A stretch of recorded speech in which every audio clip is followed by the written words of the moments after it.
What could you do if you had all the skills? Took the classes, read the books, burn the midnight oil. What could you do? What true value could you develop? This is one of the better exercises. What could I become? What could I really do in the marketplace? An enterprise, home, family experience. Friendship. Marriage, how valuable could I become? A means of you valuable enough to work on what's not. Working so I can reach my full capacity. If I'm operating at 20, what could I possibly do with the other 80D? Once you start understanding how valuable you are, it's a whole new experience. Understanding self-worth. It plays a major role in our ability to be self-enterprising. Our self-worth makes the difference between being lazy and being active, being self-enterprising. If we don't feel good about ourselves, we won't feel good about our lives. And if we don't feel good about our lives, we won't be very interested in looking for opportunities. Enterprise is always better than ease. Every time we choose to do less than we possibly can, it affects our self-confidence, our self-worth. If we keep doing a little less every day, a little less every day that we keep doing a little less, we are also being a little less. Can you imagine what you'd end up being after 10 years of doing a little less every day? It's devastating. Think about it. Doing less could ruin your life. Now you can reverse the process of doing a little less. Doing a little less. You can reverse this process by using yourself, direction yourself, reliance yourself, discipline. You alter the course by doing a little more each day. A little more. And pretty soon you'll develop a new habit of doing rather than neglecting. In days and weeks and months of doing a little more will ultimately do what will increase your confidence and your courage and your creativity and your self-worth. In the end, it's how we feel about ourselves that provides the greatest reward from activity and enterprise. It's not what we get or what we accumulate that makes us valuable. It's what we become that makes us valuable. Success isn't in the having, success is in the doing. It's the process of doing that brings value. It's the activity that transforms our dreams into reality, that converts ideas into actuality. Let me tell you what I think most messes with the mind. I think that simply doing less than you can messes with the mind. It causes all kinds of psychic damage. I think being less than you can be trying. Less than you could try, doing it with less enthusiasm than you could do. It messes with the mind. It somehow damages the mind. It damages our self-image. Because here's what I've discovered happens. The minute you turn this around and start extending yourself, you'll see immediate rewards. Maybe not monetary ones, not yet. But it's how you feel about yourself. That's the greatest value, you see. It's not what we get that makes us valuable. It's what we become. Discover all you can do. See how much you can earn, how much you can share, how much you can start, how much you can finish, how much you can reach, how far you can extend your influence. Some people out there would have us believe that positive affirmation is more important than activity. Instead of doing something constructive to change our lives, they would have us repeating slogans and canned affirmations. Like every day and in every way, I'm getting better and better. Well, getting better and better doesn't just happen from wishful thinking.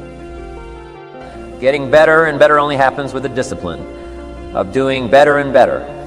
Discipline is a requirement for progress, and affirmations without discipline are in reality delusions. Don't get me wrong here. There's nothing wrong with affirming the good life. As long as we are disciplined enough to take action. Affirmations can be effective as long as we remember two very important rules. Number one, we should never allow affirmation to replace action activity. Enterprise. Feeling better is no substitute for doing better. And two, whatever we choose to affirm must be the truth. If the truth happens to be that we're broke, the best affirmation would be to simply say, I'm broke. Wow, face it, accept it. Be responsible for it and change it by admitting that you're broke. By saying it out loud, you'll probably be disgusted enough to start the thinking process on how to change it. Anyone saying, I'm broke with conviction, will most likely be driven from ease into action. Confronting harsh realities has an incredible effect. Confronting the truth and then applying the discipline to express the truth instead of disguising it inevitably leads to positive change. And reality is always the best beginning. You see, within reality lies the possibility to create our own personal miracle, And the power of faith starts with reality. Then we can bring ourselves to state the truth about a situation, then as the saying goes, the truth will set us free. Here's another old saying. Faith isn't faith unless it's all you're holding on to. If your life and circumstances have resulted in a situation that is ugly, call it ugly. If you've lost it all, admit that you've lost it all. Be responsible to it. And if faith is all you've got left, use it. Create your own personal miracle. Once we understand and accept the truth, the promise of the future is freed from the shackles of deception. Once we accept the truth, the promise of the future will pull us. Also, one more thought on discipline. Here's the greatest value of discipline. Self-worth, self-esteem. People are teaching self-esteem these days, but they don't connect it to disciplines. The least lack of discipline starts to erode our psyche. One of the greatest temptations is to just ease up a little bit, right? The slightest lack of doing your best starts to erode the psyche. Instead of doing your best, doing just a little less than your best. Sure enough, you say, well, it's just going to affect my sales. No, it's going to affect your consciousness. It's going to affect your philosophy. Now, you've begun in the slightest way to affect your own philosophy. Here's the problem with the least neglect. Neglect starts as an infection, and if you don't take care of it, it becomes a disease, and one neglect leads to another. And the worst of all, when neglect starts, it diminishes our self-worth, our self-confidence, our self-value. You say, well, how can I get back myself?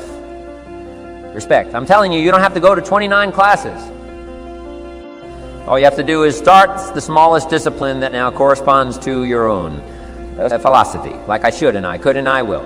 No longer will I let neglect stack up on me so that I will have the sorry scenario 6 years from now, giving some excuse instead of celebrating my progress. That's the key to discipline. Okay, let's get kids involved in the least of disciplines. One more, and then another one, and then another one, and then some more. And the first thing you know, you're starting to weave the tapestry of a disciplined life into which you can pour more wisdom and more attitude and more strong feeling, more faith and more courage. Now you've got something to vessel in which to put it. And now the equities start to flow. And the early return, I'm telling you, if you start this process, the early return will have you so excited you'll commit yourself to this strategy for the rest of your life. You'll never go back to the old ways. Join a new crowd, join a new group, the disciplines to do it. Take action. Your self-esteem is defined as how much you like yourself, how much you respect yourself, how much you value yourself in your interactions with other people. And the more you like yourself and value yourself, the more you like and value other people. And the more you like and value other people, the more they value you right back.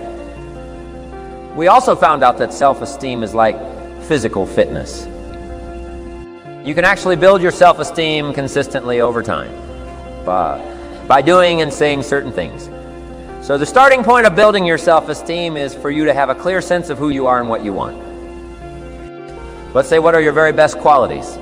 What are your very best skills and abilities? What are the things that you do or have done in the past that account for most of your success when you think back on the things that you're good at?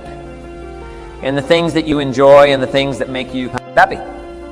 You'll find that you like yourself and respect yourself even more. A second way to build your self-esteem is to set goals, is to say, if I could achieve anything at all in life, what would I like to achieve in the weeks and months and years ahead? And write it down. Write it down, write it down. Here's what psychologists have discovered. Setting big goals for yourself improves your self-image and raises your self-esteem. You actually like yourself and respect yourself more. When you have big goals for your life, you have more self-confidence and you're happier about yourself. Third way to build your self-esteem is through self-discipline. We say that self-esteem leads to self-discipline and self-discipline increases your self-esteem. So that means setting priorities on your work.